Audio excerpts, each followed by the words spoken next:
కంప్లీట్‌గా మీరు రీమేక్‌ల మీద ఎందుకు పడ్డారండి అసలు? రీమేక్‌ల కంటే ఆ! 'చిన్నోతో' ఉన్న స్ట్రెయిట్ ఫిల్మ్‌కి ఆ!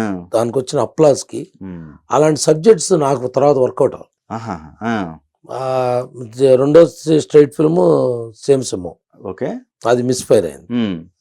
ఆ తర్వాత ఇక ఎక్కడికక్కడ స్ట్రగులింగ్‌లో రీమేక్‌లు చేసేసుకుంటూ ఒప్పేసుకుంటూ వెళ్ళటం అయిపోయింది. ఓకే. అలా 2 స్ట్రెయిట్ ఫిల్మ్స్ కూడా అనుకుని మిస్ అయిపోయాయి. హ్మ్. హ్మ్. కుదరలేదు. హుహుహు. సబ్జెక్ట్స్ ఓకే అయ్యి కూడా. ఓకే. ఇయి గూడా. అదే. అందువల్ల ఇక ఎక్కడ రీమేక్ వస్తే అక్కడ ముందు అదైతే మెటీరియలైజ్ అయిపోద్ది ఇక వెంటనే. చేయటం. సో, అట్లా సబ్జెక్టులు అలా ఉన్న వాటిలో 2 సినిమాలు హిట్ అంటే 'కళ్యాణ్ రాముడు', 'ఖుషి 2 ఖుషిగా' ఖుషిగా ఈ 2 సక్సెస్ అయినాయి. సక్సెస్. మిగిలినయన్నీ కొంచెం యావరేజ్. ఈ అదే. లాస్ట్‌కి వచ్చేప్పటికి కొంచెం ఫ్లాప్‌లో కిందకి వెళ్ళిపోయాయి. హ్మ్. హ్మ్. ఆ మధ్యలో బాగా స్ట్రగుల్ వచ్చింది కదా మీకు? ఆ! హ్మ్. అంటే నేను ఫైనాన్షియల్‌గా పెద్దగా సెటిల్ అవ్వలేదు. ఆ! అసలు ఏమీ లేకుండా వచ్చాను ఫస్ట్. హ్మ్. Away from the family. Okay. ఆ! ఇక్కడే ఇండస్ట్రీలో ఉన్నాడితోనే అలా అలా మెయింటైన్ చేసుకుంటూ హ్మ్. ఎప్పుడో తాతగారు పెట్టిన ఒక 2, 3 ఎకరాలు ఉంటే అయ్యి అమ్మి మెయింటైన్ అవుతూ రావటం వల్ల ఈ ఫైనాన్షియల్ స్ట్రగుల్స్ కూడా తెలియకుండా మన కెరీర్‌కి అడ్డుపడుతూ ఉంటాయి. ఓకే. ఓకే. ఒకవేళ బింకంగా ఉండి ఆ! ఆ స్ట్రెయిట్ ఫిల్మ్‌ని చేద్దాం ఇంకో 1 ఇయర్ తర్వాత అయినా ఆ! ఉండేంత అవకాశం నాకు ఇవ్వల. ఓకే. ఆ! అవసరానికి ఏదో ఒకటి రీమేక్ ఒప్పుకొని చేయాల్సిన పరిస్థితి. అందరం కొంచెం హ్మ్. నీట్‌గా జాగ్రత్తగా తిరుగుతాం కాబట్టి చాలా సెటిల్డ్ అనుకుంటారు. ఆ! ఆ! Not up to the mark. అచ్చా! ఆ స్ట్రగులు వల్ల ఆ స్ట్రగుల్ వల్ల కొంత డెసిషన్స్ మారుతూ ఉంటాయి. హుహుహు. ఇక ఫ్యామిలీ, పిల్లలు పిల్లలు అదే. ఖర్చులు కూడా ఉంటాయి కదా! దానివల్ల ఖర్చులుంటాయి. కొంచెం అవునవును. అవునవును. పర్టిక్యులర్‌గా ఇదివరకు అంటాం బుల్స్ ఐ హ్మ్. ఇది అనుకుంటే ఇదే చేయాలి. అది అనుకునే వచ్చాం రావటం. ఆ! అది ప్రతిసారి కుదరదు. అదేలే. ఆ! పరిస్థితులను బట్టి మార్పులు. సో, కాంప్రమైజ్ అవ్వకుండా చేయాలన్నా ఈ ఆ! ఫైనాన్షియల్‌గా ఇబ్బంది పడతానే నాకు ఉన్నాం. నాకు ఆ! రాము గారు ఫస్ట్‌లో పరిచయం ఇండస్ట్రీకి. రాము అంటే మన రామ్ గోపావరం గారు. ఆ! ఆ! మా అన్నయ్యకి ఫ్రెండ్. నేనంటే బాగా ఇష్టం అప్పుడు. ఓకే. అనుపూర్ణలో ఫస్ట్ విజయ్ సినిమా ఆ! చేస్తున్నప్పుడు ఆ! బాగా సాన్నిధ్యం ఉండేది. ఆ! ఆయన ఏదో విషయంలో కూడా నాతో ఏకోపించి ఆ! సపోర్ట్ చేశాడు. అప్పుడు అడిగాడు, ఆ! రాము ఎప్పుడు అనుకున్నావు డైరెక్షన్ అని. ఇండస్ట్రీకి వస్తూనే మా నాన్నగారు గోపాల్ గారు 10 ఏళ్ళు చేశారు, నువ్వు 10 ఏళ్ళు చేయాలి, నువ్వు టక్కున ఎవడో అడిగారని డైరెక్షన్ చేయొద్దు అని అంటే 10 ఏళ్ళు మినిమం నేర్చుకోవడానికైనా కావాలి కదా అనుకొని, ఎందుకంటే లేమన్గా వచ్చాం మనం ఓకే. టెక్నికల్ ఇదే హ్మ్. లేదు. హ్మ్. అంటే లేదు రాము, నువ్వు 10 ఏళ్ళు చేస్తే కాంప్రమైజ్ అయిపోతావు, నీకున్న థాట్స్కి ఇప్పుడున్న టెంపర్మెంట్కి ఇమీడియట్గా డైరెక్షన్ చేయి 1 or 2 yearsలో హ్మ్. చాలా సక్సెస్ అవుతాను అన్నాడు. ఓకే. ఊరుకోండి సార్, మీకు కుదిరినట్టు అందరు కుదరదు కదా. ఆయన ఆ! అప్పుడు శివ స్క్రిప్ట్ వర్క్ చేస్తున్నాడు. ఆ! ఆ! ఆయన తేజ. ఓకే. ఆ! మీకు కుదిరినట్టు అందరు కుదరదు, ఆ! మేము కొంచెం స్లో ట్రావెల్ అంటే చూడు కాంప్రమైజ్ అయిపోద్ది లైఫ్ అని ఎప్పుడు గుర్తొస్తుంటుంది ఆ వర్డ్. ఓకే. నిజంగానే కాంప్రమైజ్ అయ్యాం ఓకే. ఓకే. చాలా విషయంలో. ఓకే. నేను హ్మ్. ప్రొడ్యూసర్స్ని వ్యతిరేకించి ఇది ఇలాగే కావాలని అనలేను. హ్మ్. ఇన్ని సంవత్సరాల కెరియర్‌లో ఎక్కడలో ఎక్కడ? సేమ్ సమయంలోనే నాకు జరిగినాయి. ఓకే. ఆ! ఆ! బాలకృష్ణతో ఈక్వల్ హీరో అనుకుని సురేష్ గోపి అనుకున్నాను ఆ రోజుల్లో. ఓకే. ఆ! ఆ! అది వర్కౌట్ అవ్వాలి. ఓకే. సరే ఆల్టర్నేట్ జగత్ బాబునన్నా పెడదాం అనుకున్నా. ఆ! జగత్ బాబు గారు కాదు, అర్జున్ గారిని. ఆ! ఆ! ఆ! హ్మ్. అర్జున్ గారితో కూడా సెట్ అవ్వాలి. హ్మ్. చివరికి సాయి కుమార్ గారితో వచ్చాం. ఓకే. ఓకే. ఆయన స్టేచర్కి ఆయన ఓకే. రైట్. ఆడిటోరియం ఒప్పుకోవాలి. ఓకే. ఓకే. అలాంటి తప్పులు మన చేతులారా చేసుకుని హ్మ్. ప్రకాష్ గారు చేయాలి, అది రఘువరన్ గారు చేశారు మీకు మంచి సపోర్ట్ మోహన్ బాబు బాగా. కదా! కానీ ఎక్కడో అంచనాలు రిలీజ్ టైం ఒకటి, ఆ! విష్ణుని రిసీవ్ చేసుకునే టైం ఒకటి, హ్మ్.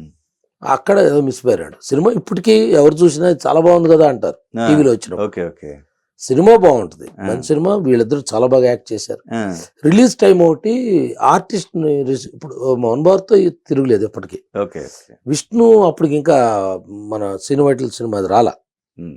ఆ, 'డి' డి రాలా. 'డి' రాల. హ్మ్. ఆ రిసీవింగ్ ఇంకా స్టార్ట్ అయ్యి ఉండకపోవచ్చు. ఓకే. ఓకే. ఆహాహా! అందువల్ల హ్మ్. అది మిస్ఫైర్ అయింది. ఓకే. కాంబినేషన్ కూడా మీరే కదా ఫస్ట్? నేను first time first time combination ఇద్దరిని. అది అంచనాలు. నేను మోహన్ బాబుతో కూడా అన్నా, ఆ! ఈ సబ్జెక్ట్ కాదు సార్, ఇద్దరు చేయాలంటే వేరేది చేయాలి అంటే, సరే బంటి ఎవరు బబ్లీ అవన్నీ చేశారు కదా ఇద్దరు అంటే, సరే ఓకే అంటే డిస్కషన్స్ చాలా ఉంటాయి, హ్మ్. బట్ ఇద్దరు కాంబినేషన్కి వాల్యూ ఉంటుంది. ఖచ్చితంగా. ఆ వాల్యూ మీద చేసిన సినిమా అది. ఖచ్చితంగా. అవును. సినిమాగా చాలా బాగుంటుంది. మోహన్ బాబు చాలా బాగా ఇన్వాల్వ్ అయ్యి చేశారు. హ్మ్. హ్మ్. బాగుంటుంది. Time okay. ఓకే. అప్పుడు ఓకే. దాసరి గారు దాన్ని బ్యాకింగ్ ఆయన నుండి దగ్గరుండి చేసి అందరి సహకారం ఉంది. హ్మ్. రిలీజ్ టైము ఇబ్బంది అది. సో, ఇప్పుడు మీరన్నారు ఫైనాన్షియల్‌గా నేను కాంప్రమైజ్ కావాల్సొచ్చిందని. అవును. క మరి ఆ టైంలో మరో పక్కన ఫ్యామిలీకి సంబంధించిన ఉమ్. స్ట్రగుల్స్ ఇవి. మీకేం అవకాశాలు మరి ఎట్లా ఇది కంటిన్యూ చేసుకొచ్చారు? మళ్ళీ మధ్యలో మీరు సీరియల్స్ కూడా ఏం కమిట్ అవ్వాలా? అసలు లేదు, ఏది కమిట్ అవ్వాలి? కుదరలా. సినిమా మీద అసలు అంటే సినిమా మీద ఫోకస్డ్ సినిమా ఉన్నారు మీద తప్ప ఇప్పుడు మీరు అంటే చిన్నతో సక్సెస్ తర్వాత ఉన్న పేరు ఆ, అది ఇప్పటికీ కాపాడుతున్నా. మీ దాని పేరు దాటి- కూడా అలానే పెట్టుకున్నారు, ఆ, చిరునవ్వుతో చిరునవ్వుతో రాంప్రసాద్ అని రాంప్రసాద్ చెప్పేసి. పెట్టాం ఇప్పుడు ఒకసారి. ఇండస్ట్రీలో అదే పిలుస్తా ఉంటారు, అంటారు. చిరునవ్వుతో రాంప్రసాద్ అని. దాని ఇదికి సినిమా నుంచి పక్కకి వెళ్ళా, ఎక్కడికప్పటికి ఏదో సినిమా డిస్కషన్ ఏదో ఒకటి ఉంటాం, అట్లా అవటం వల్ల ఎక్కడ సంపాదన పరంగా కూడా పక్కకి వెళ్ళా. ఓకే. ఉన్నంతలో నేను 99 కాపురం పెట్టినాక 6 ఏళ్ళు సింగిల్ బెడ్రూమ్, తర్వాత 6 ఏళ్ళు ఇంకొక 3 బెడ్రూమ్, అన్ని రెంట్లే. ఓకే. నేను 2013కి ఒక 3 బెడ్రూమ్ కొనుక్కొని వెళ్ళగలిగా. ఓకే. ఓకే. అది మన ఇండస్ట్రీలో సంపాదించిన డబ్బులు కూడా ఏం కాదు, ఓకే. ఏదో ఆస్తి అమ్మితే దాంతో స్టార్ట్ చేసుకొని అచ్చా. అట్లా. అది వర్కౌట్ అవ్వలేదు అది. ఓకే. ఓకే. అప్పుడంత ల్యాక్స్ కూడా పూర్తిగా ఉండేవి కాదు. ఓకే. నేను 4 సినిమాలు అయితే మంత్లీ చేసినట్టు, అందువల్ల పెద్దగా స్టోర్ అవ్వలేదు. అదే నా ఉద్దేశం. అసలు యాక్చువల్గా మీరు కమిట్మెంట్ అసలు సినిమా మీదే ఉన్నారు. ఎందుకు అసలు చిన్నవుతో తర్వాత చాలా అడ్వాన్స్లు వచ్చినాయి ఎవరి దగ్గర. నాకు అడ్వాన్స్ తీసుకునేది లేదు సార్. సినిమా చేసినప్పుడు ఇద్దరు కానీ తీసుకోవాలా ఎవరి దగ్గర తీసుకో. ఓకే.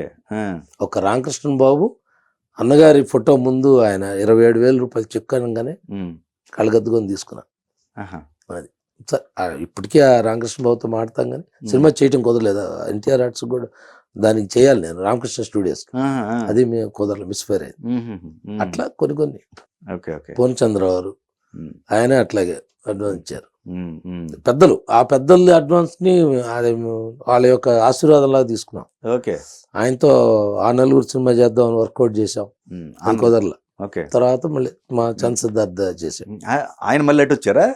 అడ్డు రాలా, మేమే అనుకోని అంటే అడ్డు కాదు, అటు వచ్చారా అంట. అటు వచ్చారు, ఎక్కడో చోట వెళ్ళిపోతాం ఒకళ్ళు. ఓకే. ఓకే.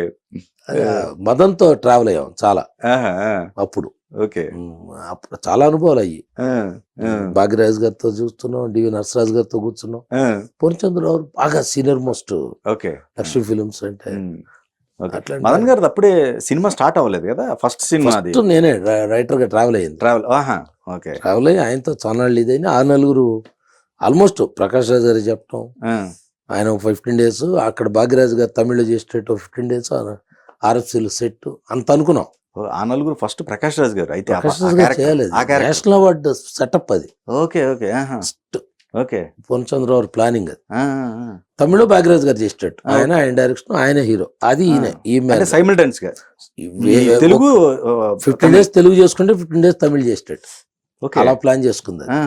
అయితే డేట్స్ ఒక 6 నెలల తర్వాత ప్రకాష్ రాజ్ గారు వాళ్ళు ఇవ్వటం, దానికి కుదరక ఈ లోపు మదను మన చంద్ర సిద్ధార్థ్ ట్రావెల్ అయ్యి.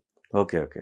అట్లా కొన్ని చాలా అసలు చాలా మంచి సినిమా. ఆ నలుగురు రాజేంద్ర ప్రసాద్ గారి కెరీర్ లో ది బెస్ట్ మంచి ఫిల్మ్ అది. ఇవాళకి మంచి క్యారెక్టర్. తర్వాత మదన్ డైరెక్షన్ లోకి పడి వచ్చాడు, డైరెక్షన్ చేసి. కానీ అదే చంద్ర సిద్ధార్థ గారిది అటు స్వయంవరం కావచ్చు, ఇటు ఇక్కడ కావచ్చు, ఆ నలుగురు తను చేసినవన్నీ మంచి సినిమా. మీది ఒక రకంగా చెప్పాలంటే మీరు అక్కడ ముందుకెళ్ళి ఎరకొచ్చినప్పుడు చంద్ర సిద్ధార్థ ఉన్నారు ఆ ప్రాజెక్ట్, అంతే కదా. ఫస్ట్ ఫిల్మ్ కావచ్చు, ఇది కావచ్చు. అంటే ఆ చిన్న అది స్వయంవరం అప్పుడు ఉన్న ఫ్రెండ్షిప్ మాకు ఎక్కడ ఎవరికి అడ్డుపడలేదు.